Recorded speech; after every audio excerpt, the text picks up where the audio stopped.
you just now tuning in, hit the like, hit the subscribe, and hit the bell. GMS fam, the green room. Let's talk about it.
Yo, GMS fam, what's going on? What's going on, everybody?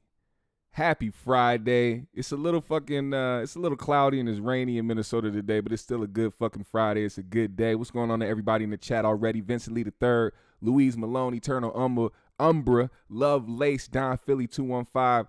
Yo, let's talk about some cool shit today, man. I want to discuss music, man. For all the music lovers out there, I want y'all to be able to, I want to open this realm to other things, you know what I'm saying? I don't want to just talk about, all the other stuff going on. I'm a music man, you know what I'm saying? Like every day when you come to these streams and you hear these beats, those beats come from me. I love music first and foremost, and I love talking about the shit, and I love what surrounds it and just the greatness of it all, you know what I'm saying? I don't discriminate, you know what I'm saying? I feel like I have a respect level for a lot of artists nowadays, given the atmosphere that we're in. I think that it's great that people still pay attention to the art of it all and are able to produce, great quality music. And, what's also good about music and the space of music and having so many great artists is that a lot of these artists compete.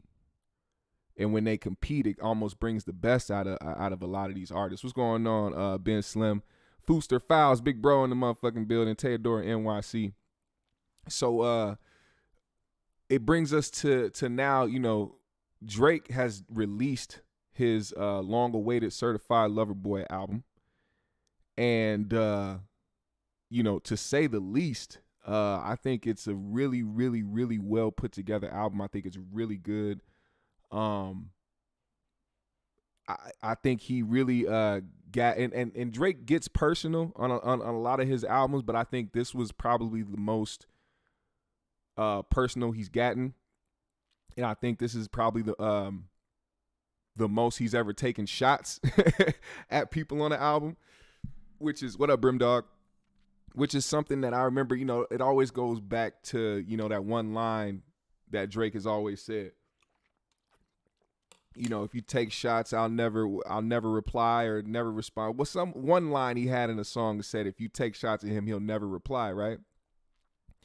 Well, as people grow and as things become annoying, you can't help but to talk back, especially in situations now. I guess some of these records, you're gonna hear him talk about losing friends and losing people he thought he was cool with because people just do shady shit. We're gonna get into a lot of that shit. What up, Shy Girl Salvatruce? She said it's a mediocre album. Kendrick is gonna kill Ye and Drake. Oh, okay. There's a lot of people saying the same thing. He said certified sucker boy. I mean, if you didn't listen, you gotta give it a chance. I think let me be very, very clear and very transparent. I am not. I wasn't a Drake fan before this. All right.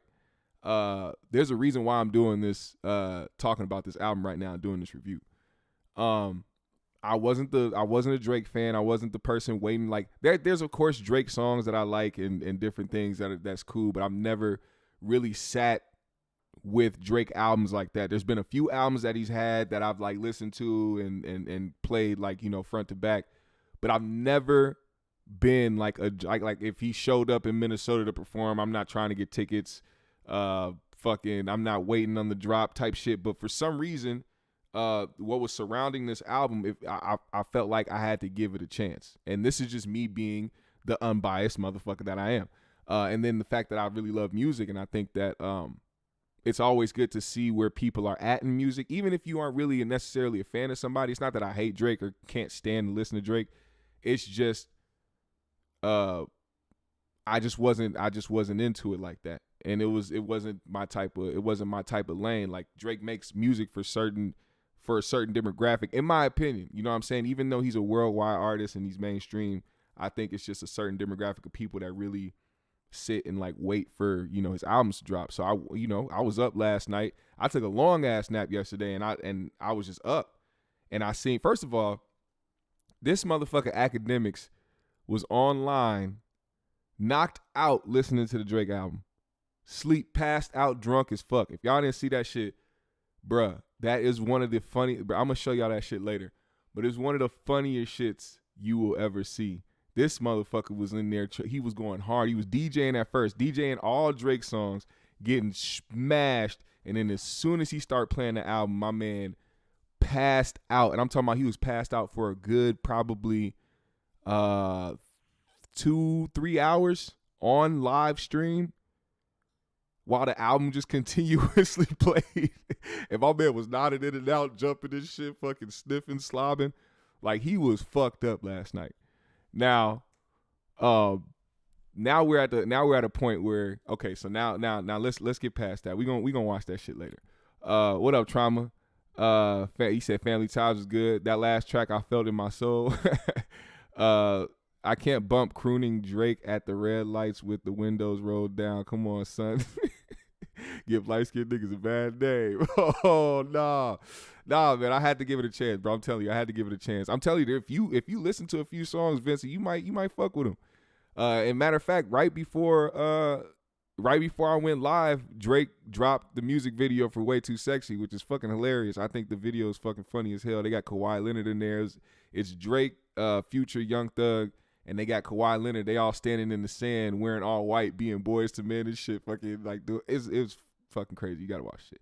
But anyway, we gonna go through the list of songs, man, because the list of songs, I just want to get to how, what I thought about them. I'm not gonna take too much time on them, and I also want to hear you guys' opinions for those who did listen to the album. Lovelace said, I'm going to sit back, listen, and possibly learn. Yeah, go ahead and listen. Fusa said, that's how I became a fan. You got to show, bro. You gonna love the nigga. LOL. Eternal says, from what I've learned, or from what I've heard, I like Certified Lover Boy more than Donda. Okay. Theodora said, I don't listen to Drake. I'm just here to learn. Okay. Booster said, hour and a half of straight hits. You being a concert guy, I know it will win you over. If you do like, I will say that if you are a concert person, you like seeing live concerts, this is exactly the type of album you want to go hear live. You know what I'm saying? Just to see how shit pans out. Because I love live shows myself. I love the albums, but the live shows are really great, bro. Live shows are really great. Let's see. He said he saw. Yeah, Ack was going, actually, I might play that. He was going super hard at My Sign and some other people and telling them to pull up to wherever he's at. Wherever he goes and records his podcast at, and he was schmizzed, bro, and just going in. Oh, you heard? Okay, well, Vincent said he heard the album. and you like about 3 tracks. There we go. See? You said you can't. You said before you couldn't listen to Drake, but see, you said you like about 3 tracks. That's enough right there for a person that's not even a fan of Drake. Like, that's what I'm saying. Like, I wasn't a fan of Drake like that, but the fact that I've liked most of the songs on this album, I was like, okay, I guess I am turning into a fan. Like, if I like more than 5 of your songs and your shit is on my playlist and I can play your song more than once through the day, I consider myself a fan. Not like on a, there's certain levels of fan that you can have with certain people. I just think now I can say that I'm a fan of Drake now, which is crazy because I didn't think I would ever say that, given how much I really didn't like care or really pay attention that much to what he was doing. But this album is different, man. And I'm gonna talk about that's another reason why I brought this up, because he took some shots at Kanye on this album. And we're gonna get to that. Hold on, let me get this shit out the way.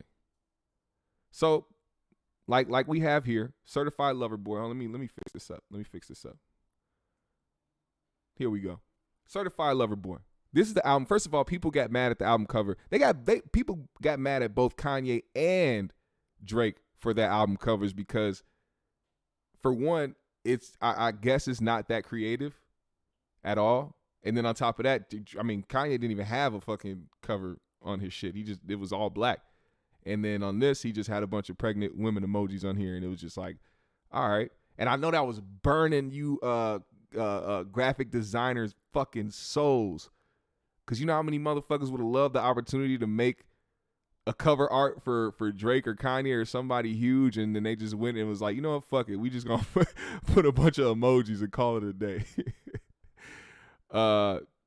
RJ said, not a Drake fan, but 8 tracks in, and it's so. Okay. Queen Kales, what's happening, Queen? Salva said, I like 3 tracks out of 27. That's trash. No, it's not. For us, I'm talking about for the fact that you aren't a Drake fan and you like 3 tracks out of 20. First of all, I don't think there's 27. I think there's 21. There's 21 tracks on Certified Lover Boy. And still, 3 out of 21 tracks, and you still are, I mean, whether or not you hate Drake or not, liking 3 out of whatever songs is still decent. Black Light said, good week for hip-hop. Yeah, and that's another thing people got to understand. If you really fuck with the culture, man, this has been a really good week for hip-hop. Whether or not you fuck with Ye or Drake, or even, like, it doesn't matter. I think you have 2 of the top artists dropping albums within a week.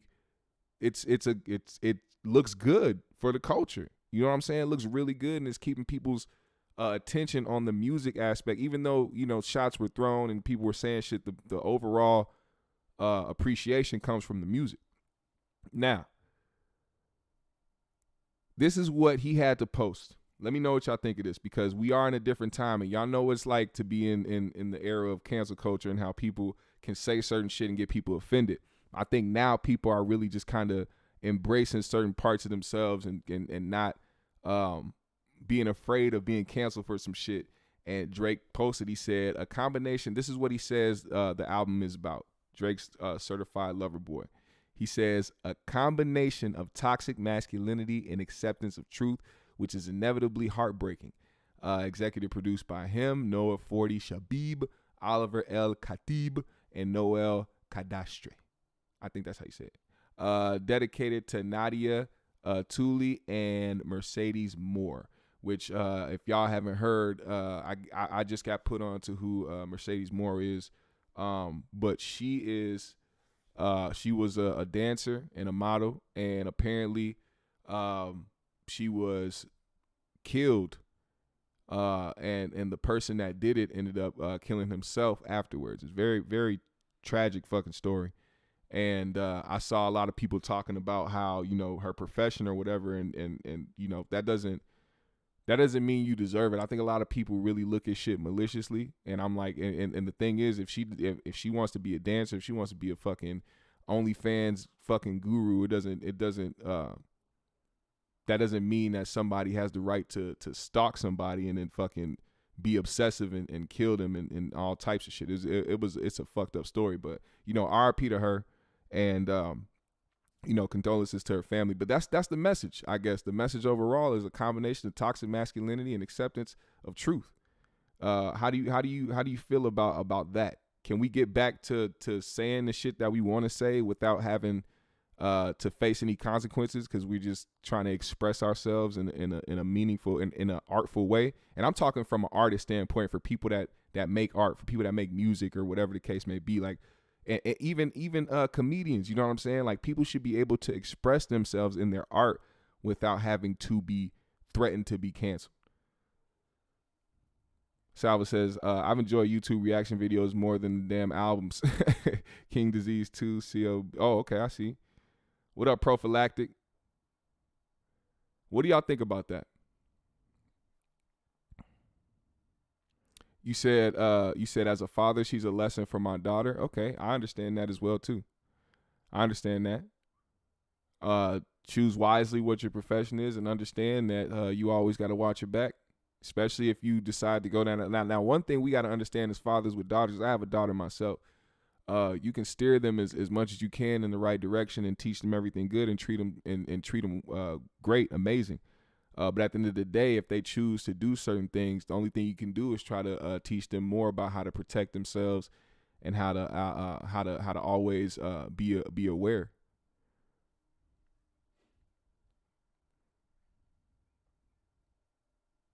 Right, exactly, exactly, Vincent. Your occupation shouldn't be a death sentence. That's exactly how it should be. Bad C said, I don't listen to either Drake or Kanye. Just drop to leave a like GMS. Okay, for sure. Appreciate you, Bad C. That's the homie, man. Always showing up and showing love. And now that's what brings me to the Kanye shit. So now, this is what he did regarding the Kanye shit. So in the song, what song was this? Oh yeah, 7 a.m. on Bridal Path. So if you know Drake, you know that his whatever AM songs that start with a something AM is gonna be him just completely rapping through the entire thing and kind of just showing his lyrical ability and where his mind is at. And I think the special thing about that as an artist is the fact that I understand where these AMs come from. And when I speak on that, I mean, I'm one of those people, like there's people that get influenced to create at certain times. Like there's people that can go all night and be up in the AMs and work through the night from fucking 9, 10 p.m. to fucking 6, 7 in the morning.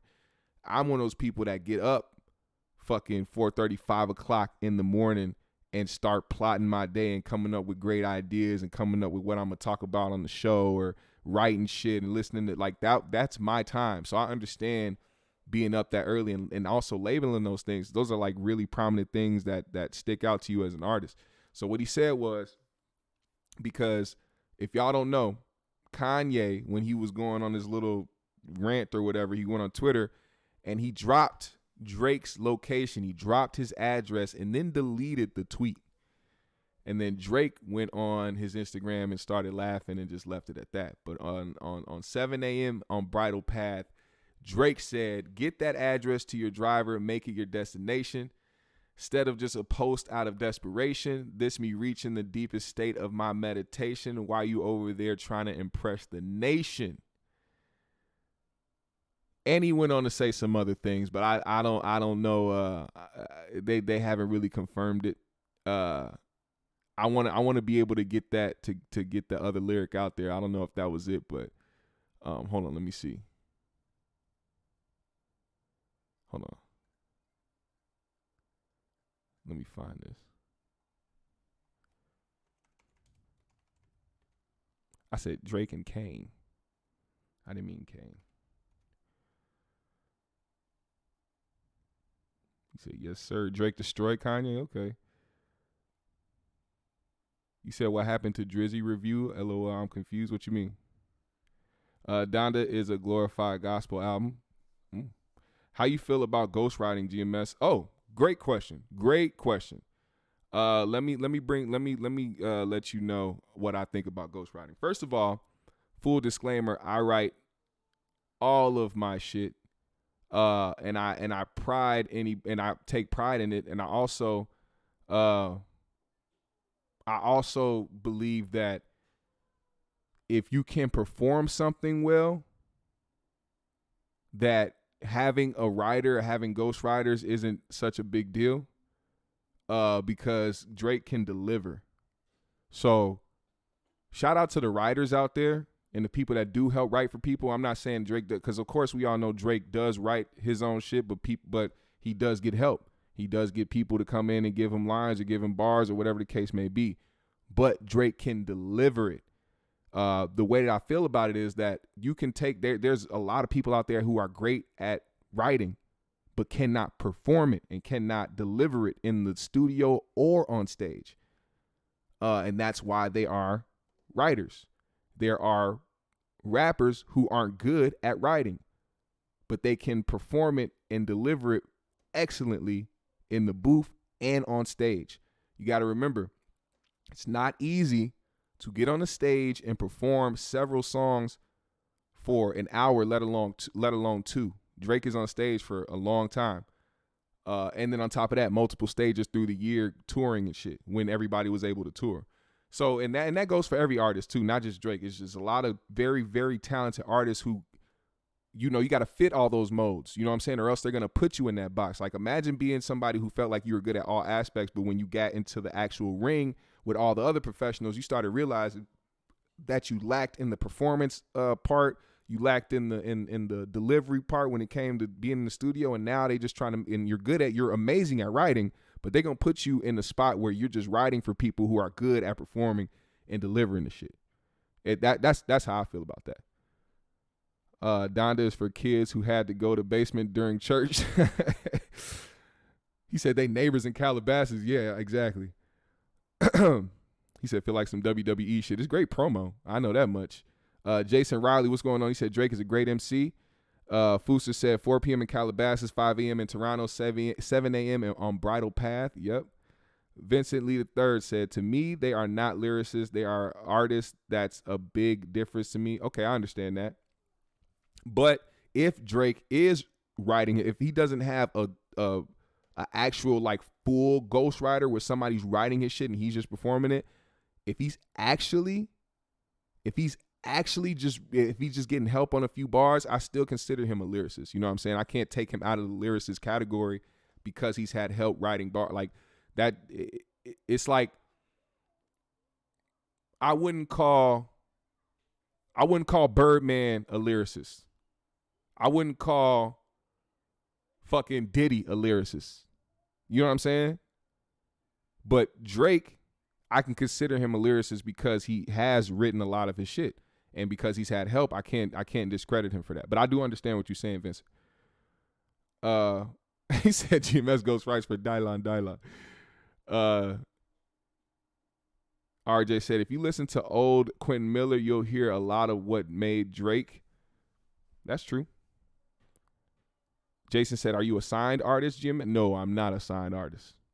Somebody should have came and scooped me up a long time ago, but now I want to host a show. I can rap my ass off, but I don't even care. I like doing this show, to be honest. Ben Slim said, name one major artist who don't have writers on an album currently. Yeah, that's another thing. People got to start paying attention to the credits, man. You got to start paying attention to the credits. Some of your favorite artists give writing credits to a lot of people. Kendrick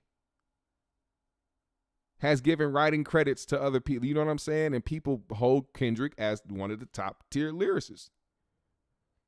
Everybody has had some type of help doing this shit. That's what people understand. Like they want people to just be these solo animals when it really takes a fucking team. You know what I'm saying? Like you can write all this crazy intricate shit, but there's gonna come a time as an artist, especially from an artist standpoint, where you're going to get writer's block. You're gonna get stopped at a certain point. You're gonna be stuck on a line or some shit, and you're going to be involved in a room full of creatives, and you're sitting there rapping some shit or thinking about the next line, and somebody just so happens to have a bar that you weren't thinking of. That's, you know what I'm saying? Like, you got to think about it from that standpoint. That's why I can't discredit nobody when they do have ghostwriters. You know what I'm saying? Like, it's a group effort. And then on top of that, if you making a hit and you staying relevant with it, isn't that the job? You know what I'm saying? Your job is to be, especially if you mainstream. Eternal says, Yeah, Drake is a talented artist, but I never claim he's the greatest rapper since he has ghostwriters. That's fair. What up, Lady Aries? You said Cool G Rap is a lyricist. That is a fact. What up, Brandon Lacey? What up, Kid at Heart? Ben Slim said, if you're on a major, you have ghostwriters. Pretty much. They put you in. And that's another aspect people don't think about. When you get signed and they start putting you in these studios, they start inserting people into your sessions. And you don't have any control over that because you just signed a deal. You just signed a deal. And they're going to put these people in the room with you, the producers, the writers, the engineers. They're going to give you all, you're going to have access to all these people. And it makes it a little easier for you as an artist to try to, get some shit done. But some people pride, they don't allow them to use writers and shit, which some people are just pure lyricists and great performers as well. So you have those type of people too. Vincent said, I pay attention from the era of reading the inside of CD covers. Hell yeah. Shy Girl says, LL wrote for Run DMC. People have been ghostwriting since the beginning. Black Light said, if Ye hears you say something in the office, saying something new, he'll give you publishing. That's cool, though. I think that's fucking cool. I think everybody should get credit who puts their, because, that's been a big problem over the years as well, is that people will take credit for some shit that they didn't do. And if you're the type of person to get, like, I'm definitely the type of person to give credit. Till this day, I even when I'm talking about some shit on 5150, if I have to, if people try to question my motives or anything, I always make sure I go back to give the respect due for even developing a support system like you guys because of that show. You know what I'm saying? Like, I always give credit. I gotta give credit. Let's see. Fusa said, you hear about that delivery driver that got a credit on one of Ye's old albums? Hell no.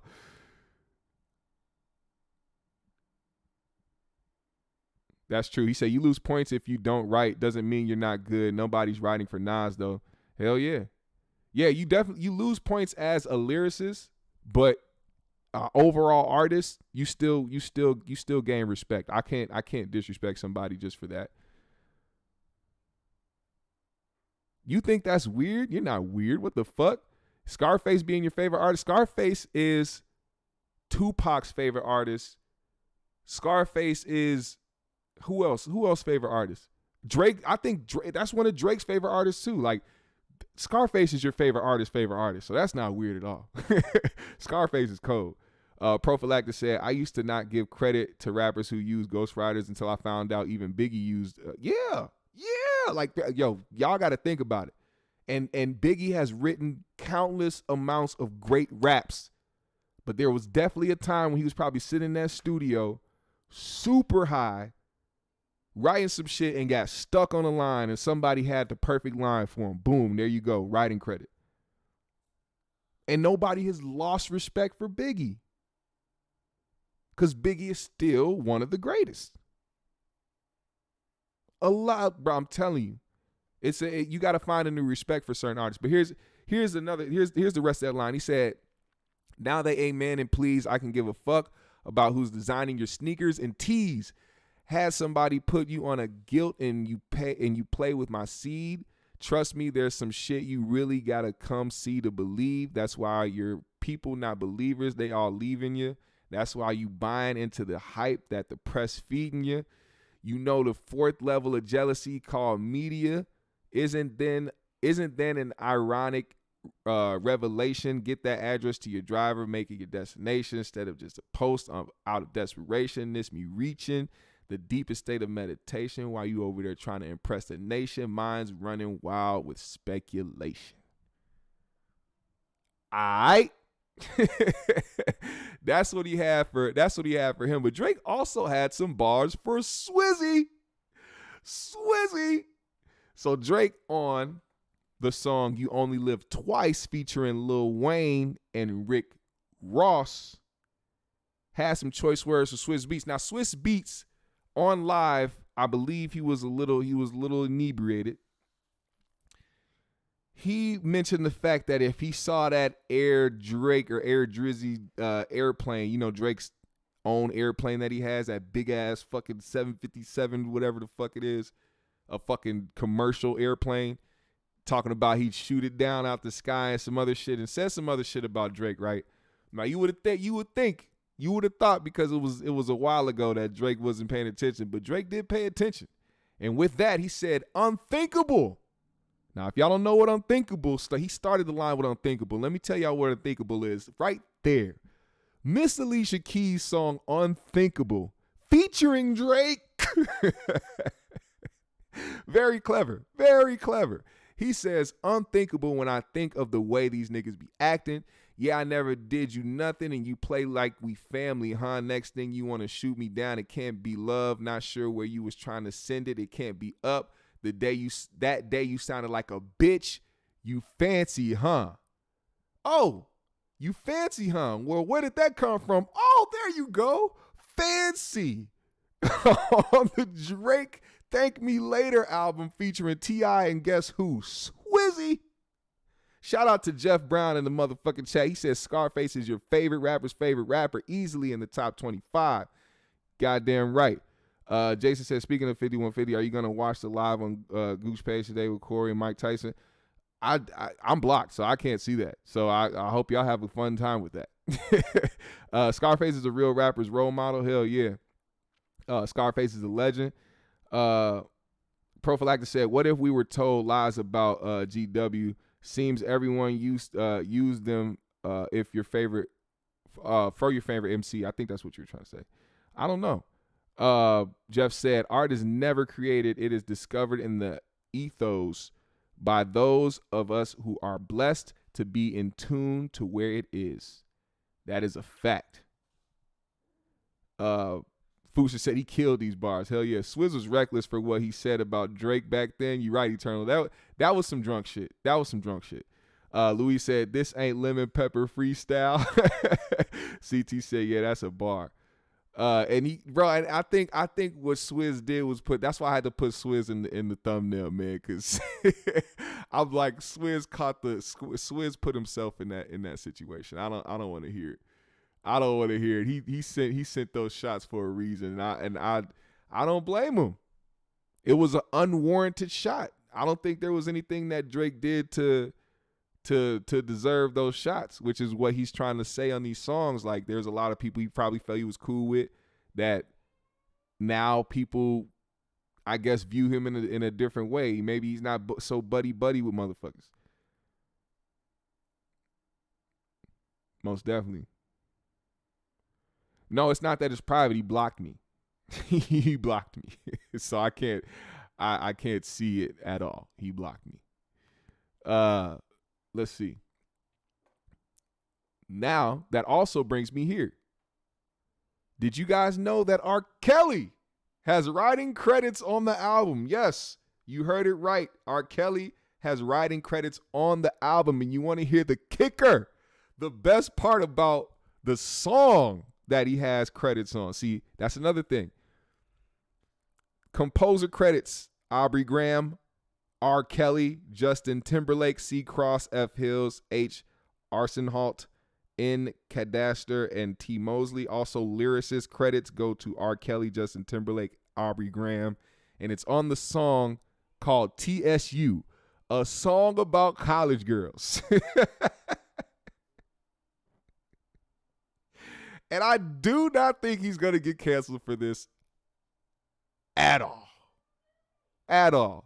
But, of course, we got some people on here. People are defending this R. Kelly credit, talking about it's a sample. Okay, so Drake chose to sample his work knowing he'd have to clear it with R. Kelly and that Kelly would get a check, royalties. He could have done away with the sample track. He clearly doesn't care.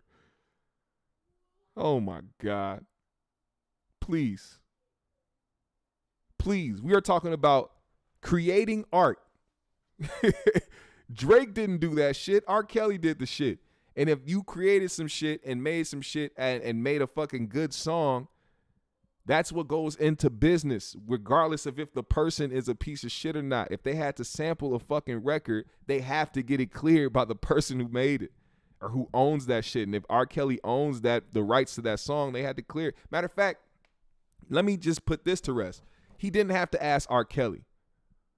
R. Kelly had to get credit because R. Kelly made the song, But he didn't have to ask R. Kelly directly. R. Kelly doesn't own his fucking masters. R. Kelly doesn't even have publishing. So Drake had to go to the label or whoever owns his shit to get that cleared. So let's get that out the way. That's what I'm saying. Has Drake took a L during any beef besides Pusha hiding a sun line? No, and he also didn't have any bars for Pusha on this album either. Which I think Pusha's the only person that kind of scares Drake. Let's talk about that. I think Pusha is the only rapper that scares Drake, because Drake had bars for everybody, but he did not have anything to say about Pusha. And I listened to the album twice all the way through. There was nothing mentioned. And I guess you know, that's a good thing for him if he's scared. But if somebody has some personal information on you like that, to where they can reveal a whole son, I mean personally, I wouldn't want to find out what else this motherfucker knows. So I'm just gonna stay over here and throw my shots this way. If a motherfucking investigating my life, I'm not with it.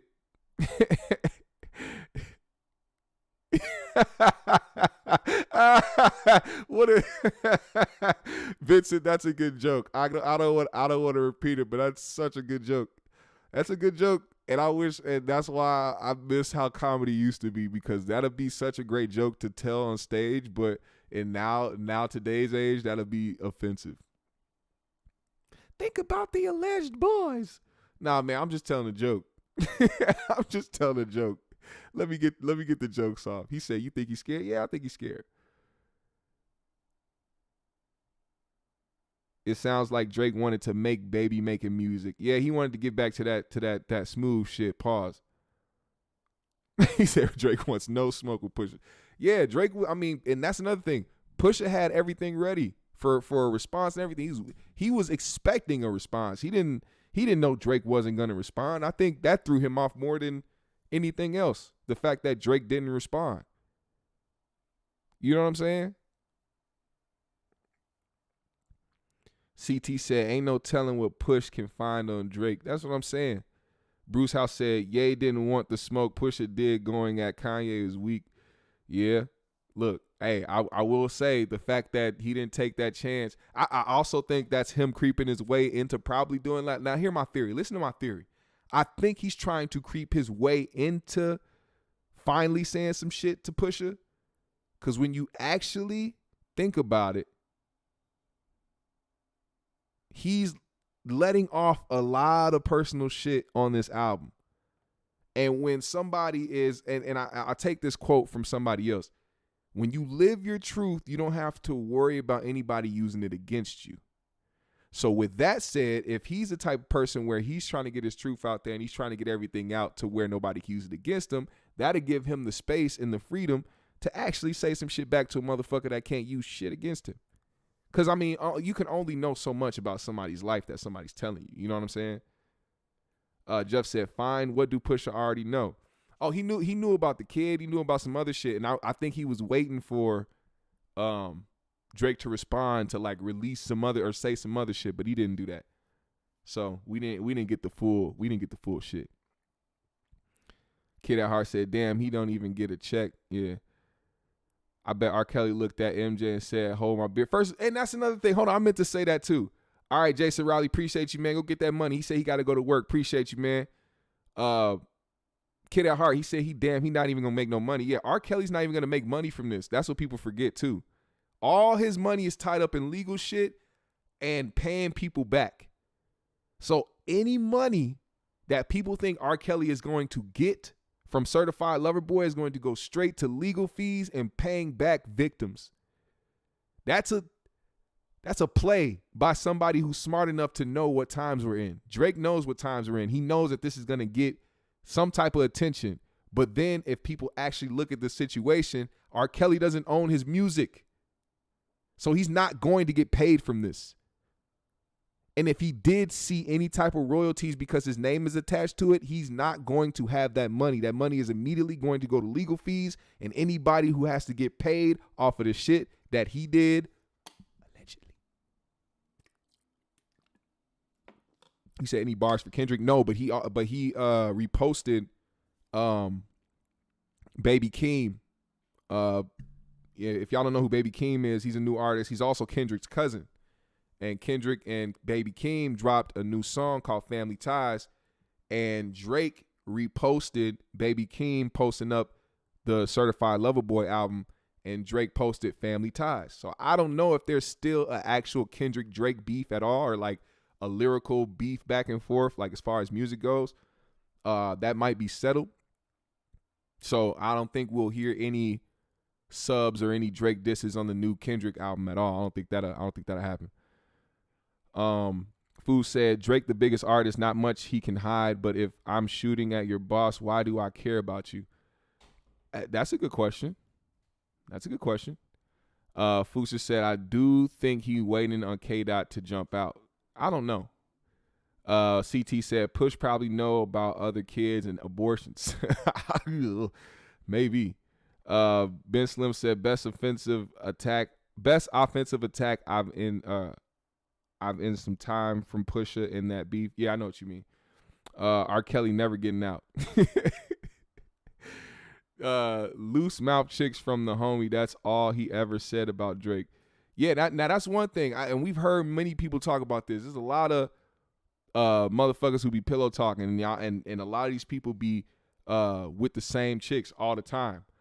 And that's what happens. Motherfuckers will start telling business. And then you get situations like what happened with Pusha T and Kanye. And Pusha T and Drake. He knew some shit, and he released that information because somebody told him that was a credible source. Bruce said, if Drake doesn't write his music, then why are we acting like he tight? We just got done talking about that. I don't want to bring that back up. But all right, let me move on. So like I said, he just dropped this the video for Way Too Sexy, and in the video here is Drake applying himself as a out of shape older man walking on the beach somewhere in California. Damn near looks like a GTA scene, because it actually really is a GTA scene. But the video actually is it's funny, it's good. The song, I like the song. I like the way that the approach that they took with it. Kawhi Leonard is in the video. Hold on, let me see what else they got in here. Let me show y'all. Kawhi Leonard's in the video. There's Kawhi right there. They all dressed up trying to look like Boyz II Men. It's Future, Young Thug, Drake, and Kawhi Leonard. And it looked like a really fun video to be a part of. So if y'all haven't seen that video, he just dropped it literally right before I came live on the stream. So y'all should go check that out. But also I want to bring up while we talk about lyricists, can we just quickly talk about how Jay is on both Donda and Certified Lover Boy and has given us top tier verses on each of them?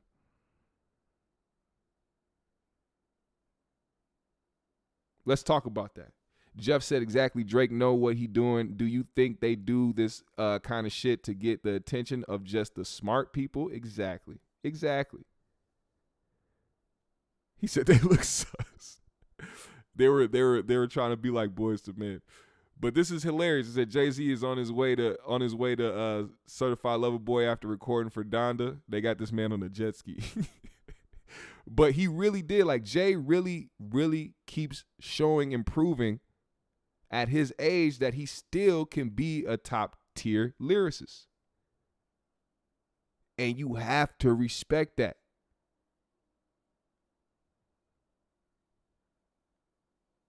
And he really was like, he said Hov spitting that billionaire hitman talk. Hov really was on there like, yo, I got a Billy or two. I can get you yoked. He can get him motherfucking knocked off for the low. Talking about, man, hold on. Let me see. Let me see if I can look the verse up. Let me see if I can look this verse up. Somebody got to have a verse written somewhere. I can't play it because YouTube gonna flag this, and I want this shit to be monetized. Where is it?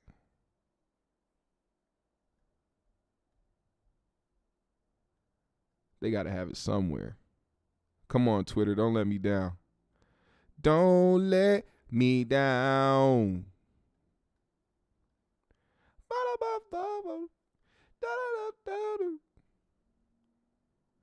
Hold on.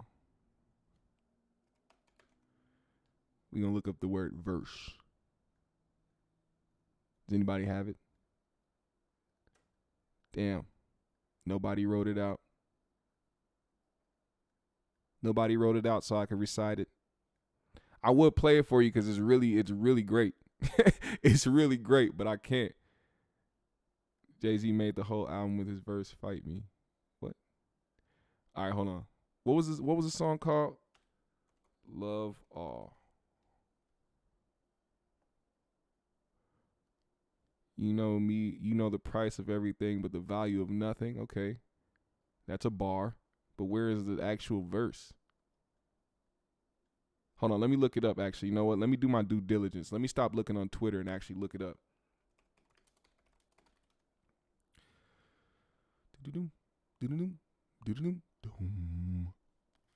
There we go. All right. I'm going to read this out to y'all. Shy Girl said Jay-Z was a ghostwriter for Dre and Snoop. Yes, he was. He said Kawhi was the deep voice nigga. Yes, he did. Jeff said the rap game is ageist by design. It is directly connected to the minds of the young, and that is why they kick you out of hip hop as soon as you are old enough to spit wisdom. Dig that.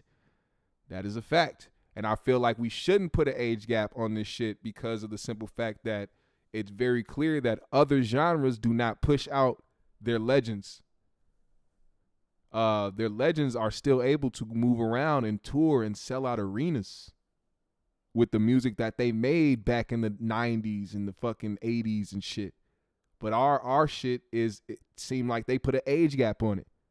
And they look at you as washed up and not somebody that has wisdom. See, we can't change the content of the music if we're not able to give it a chance to let it evolve.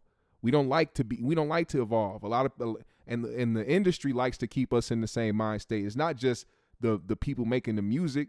They have a choice to put these people on the forefront. They have a choice to promote these other artists and continue to keep these other artists relevant. But they want to keep the culture in a certain mind state. They want to keep the culture young, and they want to make it a young man's game when it's really not. It really is not. Because the generation before us didn't die out. They just continued to listen to the same shit. They just wasn't interested in the new shit. Those fans still exist. The era of Jay-Z still exists. The era of Kool G Rap and motherfucking Ice-T, Ice Cube, fucking Rakim, Big Daddy Kane, motherfucking all that shit all these fans of that music still exist. They're still alive. We're just at a different point. Drake didn't write Jail Part 2. He didn't say Drake. He said R. Kelly. Nas wrote Getting Jiggy With It for Will Smith. I think he said that wasn't true. I don't know if that's true or not.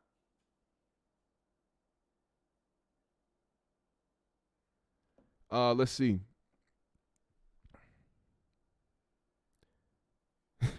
That was actually a rumor. That was an actual rumor that Nas wrote, and they asked him on it on Drink Champs, actually. They asked him that on Drink Champs. He said, wow, Simo was right. Yeah, see? That shit's crazy, isn't it? That shit's wild. You would never know that shit.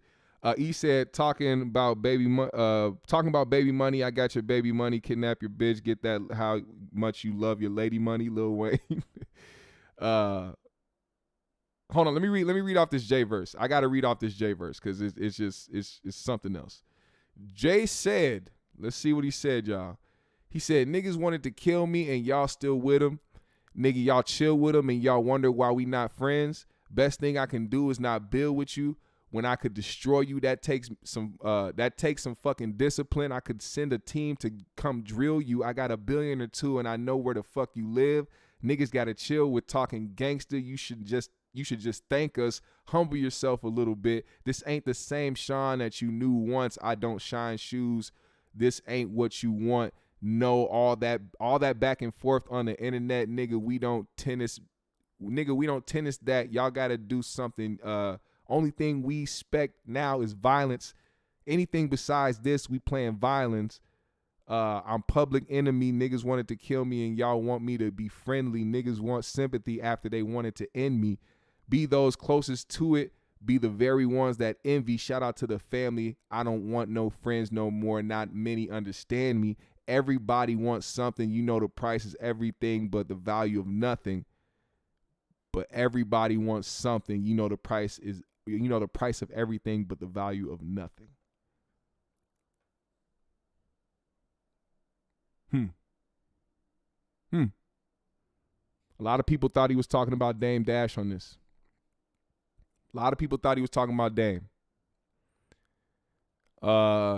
Because this came out of nobody's ever heard about somebody trying to really come at Jay like that. Like, oh, niggas trying to kill me. Like he ain't really talked about some shit like that. And somebody that would do something like that or even talk about some shit like that would have to be somebody trying to do something out of a crime of passion. Not nobody that wants something from Jay. Somebody who is really hurt or really feels some type of way about Jay. And the only person that people can really think of is Dame. But I don't know if he was really talking about Dame. I just know that verse was it sticks out because he's talking about somebody very specific. Trauma said, that's why I wish most of these artists would collaborate like back in the day, even behind the scenes, like Schoolie D held Will Smith down and inspired him a lot, spread the wisdom to others. Yeah. Black Light said, side note, If I Fail, Are We Still Cool by Patrick Page is dope as fuck. Hell yeah. Bianca said, Charlemagne says adult contemporary hip hop is a thing. It is. Ben Slim said, we glorify death, they glorify growing old. That's a beautiful thing. Kid at heart, man. Appreciate you, man. Peace out, bruh. Vincent said, my favorite Jay-Z song is This Can't Be Life featuring Scarface and Beans. That is a great song for sure. Bianca said, probably was talking about Dame, who's been hanging with his enemies, though. I don't know. Yep, Unicreate says, No Friends in the Industry is a banger. No Friends in the Industry is that's an incredible song. I like that song a lot. Yeah, No Friends in the Industry is actually very fucking dope. Go listen to that shit. If anybody hasn't taken a chance to actually listen to the Drake album, I think this should be your chance to actually go and listen to it because it's actually really good. Like I said, I was not a fan of Drake. I can say that I became a fan overnight. And I simply just listened to the album, man. Simply just listened to the album and gave it a chance. And I became a fan overnight, and I cannot hate. The man puts together great songs, and whoever is on his team helps put together great songs, from the 40s, the producers, to the engineers, to the writers, to the rollout team. Like, he was having billboards in different places or showing up images of billboards and talking about who was on his album and rolling it out. Like, that's another thing. A lot of artists really don't be doing like the rollouts anymore because a lot of people like to spring up on you with an album like the week before. But, there's something fun about a rollout and get people prepared for the album. Like, believe it or not, the Donda release parties, that's a rollout. Kanye was doing a rollout. He was like, I'm going to have 3 listening parties. I'm going to make him this. I'm going to say I'm going to keep saying Donda's going to come out this week and it's not going to come out. That was a whole rollout. It was to get people to anticipate the album. And somebody like Kanye is the only person that can do that because his fan base is so cult-like.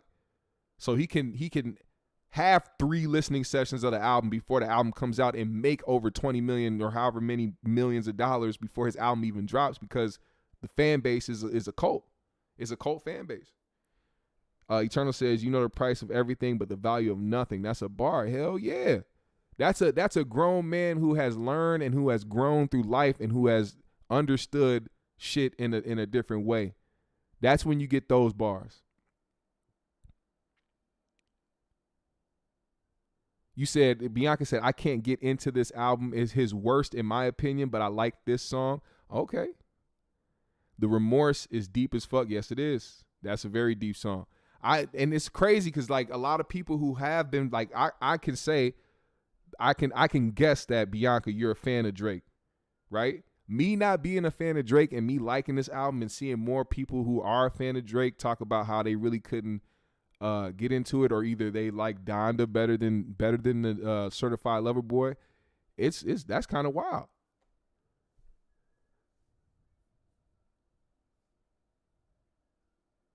He said, and I can't wear jerseys. I'm 30 plus. Give me a fresh pair of jeans and a button up. Hell yeah. He said that was a stop, drop, and roll out. That motherfucker really did set himself on fire, too. I don't know why no more people didn't talk about it. And I don't know why that video didn't go viral. Like, there was nobody that took a video of Kanye setting himself on fire. Like, people just talked about it. I'm confused. I haven't seen that video yet to this day. Maybe I haven't been paying attention, but I have not seen that video yet. Like, Kanye really, I guess, set himself on fire and then was like, all right, that's the end of Donna. Appreciate y'all. Have a blessed day. Love Jesus. Yeah, see, Bianca said, yeah, I'm a huge Drake fan. Take Care was my favorite album. Yeah. And some people are saying that this was just one of those things where they couldn't really get into it. Scam Likely. I'm getting a call from Scam Likely. Let's see what's going to happen. Hello? We've been trying to reach you concerning your car's extended warranty. You should have received something in the mail about your car's extended warranty. Since we have not gotten a response, we are giving you a final courtesy call before we close out your file. Press 1 to speak with someone about possibly extending or reinstating your car's warranty. Let's have some fun. Hold on. Let's see what happens. Hi, good day. This is Rose for your C Division. Can you please verify the year and the model on your vehicle so we can pull up your file? I got a 2020 Charger Hellcat. All right, it's a Dodge Charger, yeah? Yeah, Dodge Hellcat. Charger, Hellcat. Yep, I got it. So actually, sir, we have your qualification. By any chance, do you have any other cars that you bought from 2006 up to 2019 only, aside from your Hellcat? Yeah, I got a 2019 Rolls Royce truck. Are we gonna cover any luxury cars in our company? So do you have an average one aside from your Charger and your Rolls Royce? Oh, I got a motherfucking what you call it? Impala. Yeah, I got an Impala. It's on Deuces. It's on Deuces. It's a 2008 Impala on Deuces. Oh, HIV Impala, and we have a qualifying mileage, sir, and the limit is up to 179,000 miles only or below. So do you know how many miles you have on this HIV Impala? You said it only goes up to 179,000 miles? No, the qualifying mileage, sir, is up to 179,000 miles only or below, enable for you to be qualified. So can you verify, or do you know approximately how many miles you have on this Chevy? I got 179,001 miles. Is that too much? All right. So I think we're all set now. You have a great weekend, sir. Hey, no, don't leave. Why you trying to leave? What the? Why she trying to leave?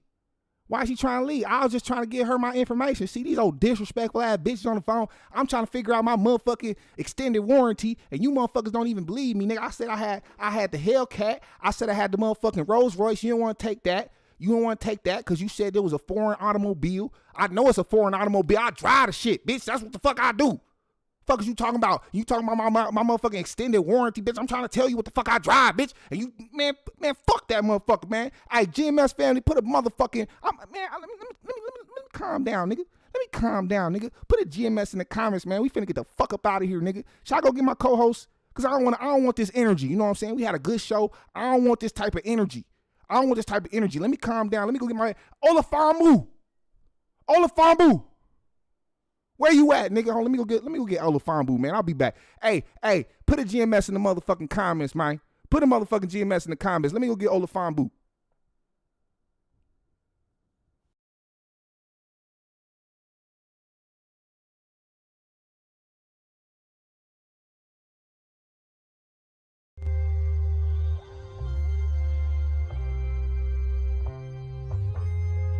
Oh my God. There was an altercation a minute ago. I don't know what happened. What happened? Leroy was mad as fuck. I had to take his place. I had to go calm him down. I had to go give him a blunt and a fifth of Hennessy. He's calm now. He's on the couch chilling. Don't worry about that. We'll figure out your car's extended warranty. As long as you let me drive that Rolls Royce, my nigga. Yes, I want to drive the Rolls Royce. But anyways, shout out to Trauma.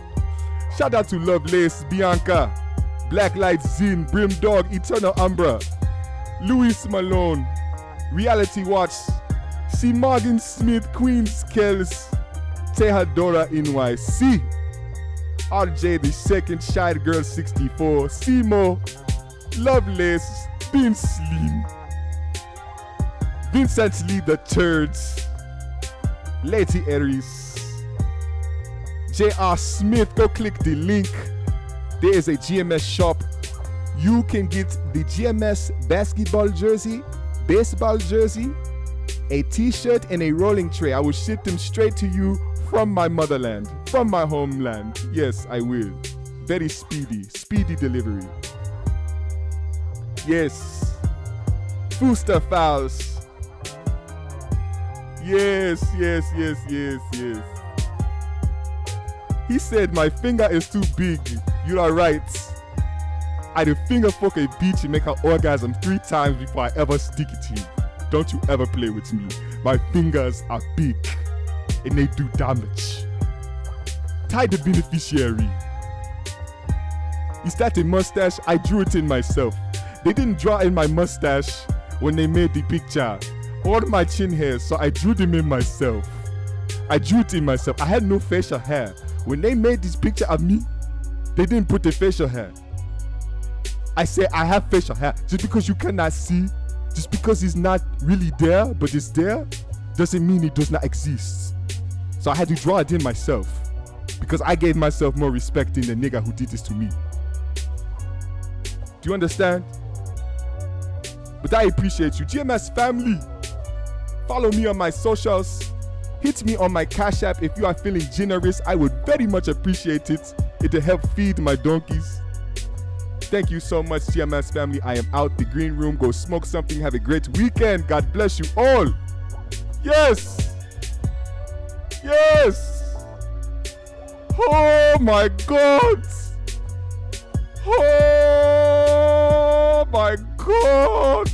I'm very happy. Leroy, save that blunt, nigga. I'm coming to go smoke that.